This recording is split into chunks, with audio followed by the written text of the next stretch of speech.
গ্রীষ্মের তাপপ্রবাহের পরে বর্ষা সবসময় কিছুটা আরাম নিয়ে আসে। বর্ষা কিন্তু শুধু আরাম নিয়ে আসে না, তার সঙ্গে কিছু রোগ ব্যাধির সম্ভাবনাও নিয়ে আসে। আজকে আমরা কি কি রোগ ব্যাধি বর্ষাকালে হতে পারে আর কিভাবে আমরা সতর্ক থাকতে পারি সেই নিয়েই আলোচনা করব এই রোগ ও পরীক্ষা হেলথ গাইড চ্যানেলে। সঙ্গে থাকুন।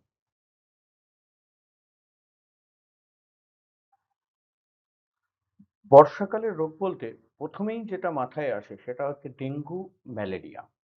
এই ডেঙ্গু আর ম্যালেরিয়া দুটোই কিন্তু মশা বাহিত রোগ। অতএব যেখানে জমা জল রয়েছে সেই জমা জল থেকেই মশাদের বৃদ্ধি। সেই জমা জলটাকে সরিয়ে ফেলতে হবে।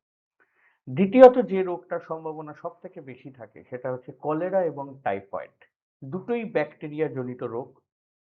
যে খাবারটা আমরা খাচ্ছি সেটা যদি সেই ব্যাকটেরিয়া কন্টামিনেটেড হয় বা যে জলটা আমরা খাচ্ছি সেই জলটা যদি সেই ব্যাকটেরিয়া কন্টামিনেটেড হয় তাহলে এই রোগ হওয়ার সম্ভাবনা থাকবে।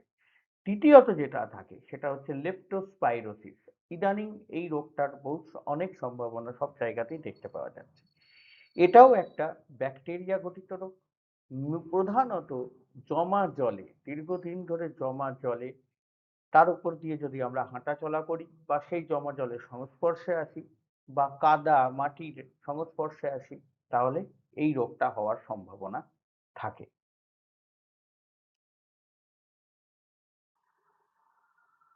এবার আমরা খুব সহজে বুঝে নেব কোন রোগের কি উপসর্গ। দেখুন, ডেঙ্গু হলে কমন হচ্ছে ভেরি হাই ফিভার, তার সঙ্গে র্যাশ এবং জয়েন্ট পেন হতে পারে। ম্যালেরিয়া হলে যেটা দেখা যায় সাধারণত কাঁপুনি দেবে খুব, তারপরেই ঘাম হয়ে সেই জ্বর ছেড়ে যাবে, আবার জ্বর আসবে।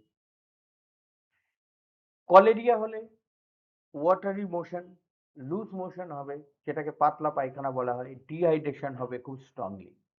টাইফয়েড হলে জ্বর অনেকক্ষণ থাকবে, হাই ফিভার হবে এবং প্রচন্ড রকমের ক্লান্তি লাগবে। আর লেপ্টোস্পাইরা হলেও কিন্তু সেই একই রকম ভাবে হঠাৎ করে খুব হাই ফিভার চলে আসবে, আপনি কারণ বুঝতে পারবেন না। প্রচন্ড মাথা ব্যথা হতে পারে, মাসেল পেন, বডি পেন হবে, ঠান্ডা লাগবে এবং প্রচন্ড রকম ভাবে উইকনেস বা আপনার ক্লান্তি অনুভব করবেন। নসিয়া, ভমিটিং হতে পারে, তার সঙ্গে ডায়রিয়াও হতে পারে। চোখ লাল হয়ে যেতে পারে, রেড আই, এবং স্কিনে র্যাশ হতে পারে, but rare case, very rare for leptospira. এবার আমরা কিভাবে সচেতন থাকতে পারবো? প্রধানত হচ্ছে মসকিউটো জনিত যে সমস্ত রোগগুলো আছে সেগুলোর থেকে বাঁচার জন্য আমাদের মসকিউটো নেট ইউজ করতে হবে। আদারওয়াইজ মসকিউটো বা মশার থেকে দূরে কিভাবে থাকা যায় তার ব্যবস্থা করতে হবে। জমা জল ফেলে দিতে হবে। ওয়াটার ট্যাঙ্ক বা উপরে যে ধরনের আমাদের বাড়ির উপরে যে ট্যাঙ্ক থাকে সেটাকে কভার করে রাখতে হবে। জমা জল যেখানে থাকে সেগুলোকে কভার করে রাখতে হবে। খাবার জল ফুটিয়ে খেতে হবে বা যতটা পরিশুদ্ধ জল পাওয়া যায় ততটা জল খেতে হবে। স্ট্রিট ফুড এই সময় পুরোপুরিভাবে অ্যাভয়েড করতে হবে। আমরা স্ট্রিট ফুড খাবো না। যদি জলের মধ্যে দিয়ে আমাদের যেতে হয়, জমা জলের মধ্যে দিয়ে, কাদার মধ্যে দিয়ে, তাহলে আমাদের একটা বড় বর্ষার জুতো পরতে হবে, যেটা জলটার সঙ্গে আমাদের বডির স্কিনের ডাইরেক্ট কন্ট্যাক্টে আটকাবে এবং খাওয়া দাওয়ার আগে বা দিনে অনবরত যখন সময় পাওয়া যাবে হ্যান্ড ওয়াশ করতে হবে প্রপারলি এবং রেগুলারলি সাবান দিয়ে।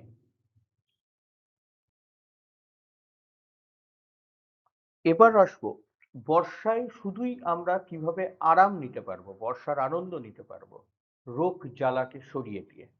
How to step safe. কি কি জিনিস করতে হবে আমাদের সেটা হচ্ছে অতি অবশ্যই মশারি ইউজ করব বা মশাকে দূরে রাখার চেষ্টা করব। জল সবসময় ফুটিয়ে খেতে হবে বা যতখানি পরিশুদ্ধ জল পাওয়া যায় ততখানি পরিশুদ্ধ জল আমরা খাবো। স্ট্রিট ফুড খাবো না এবং যখন জমা জলের ভেতর দিয়ে যাব তখন সেই জমা জল যেন আমাদের শরীরের সঙ্গে টাচ না করতে পারে। আর যেগুলো করব না সেগুলো হচ্ছে কোথাও জল জমতে দেব না। জমা জলের মধ্যে কোনো রকম ভাবে আমাদের যে ওয়েস্টেজ, ঘরের যে গার্বেজ, সেই গার্বেজ আমরা ফেলবো না। ঘরের আবর্জনা, নোংরা আবর্জনা ফেলবো না। খাবার কখনো আনকভার্ড, ঢাকা না দিয়ে আমরা রাখবো না, এবং খালি পায়ে জমা জলের উপর দিয়ে কখনো যাব না। এইরকম সাধারণ কতগুলো যদি আমরা প্রিকশন নিতে পারি, তাহলে কিন্তু আমরা এই রোগ জ্বালাগুলোর থেকে অনেকটা বাঁচতে পারবো, এবং শুধুই বর্ষার আনন্দটাকে আমরা উপভোগ করতে পারবো। তাহলে এই বর্ষায় আমরা সতর্ক থাকবো এবং সাবধানে থাকবো। এই ধরনের ভিডিও আরো পেতে আমার এই চ্যানেলটাকে সাবস্ক্রাইব করে নিন স্ক্যান করে। আনন্দে থাকুন, ভালো থাকুন, সুস্থ থাকুন।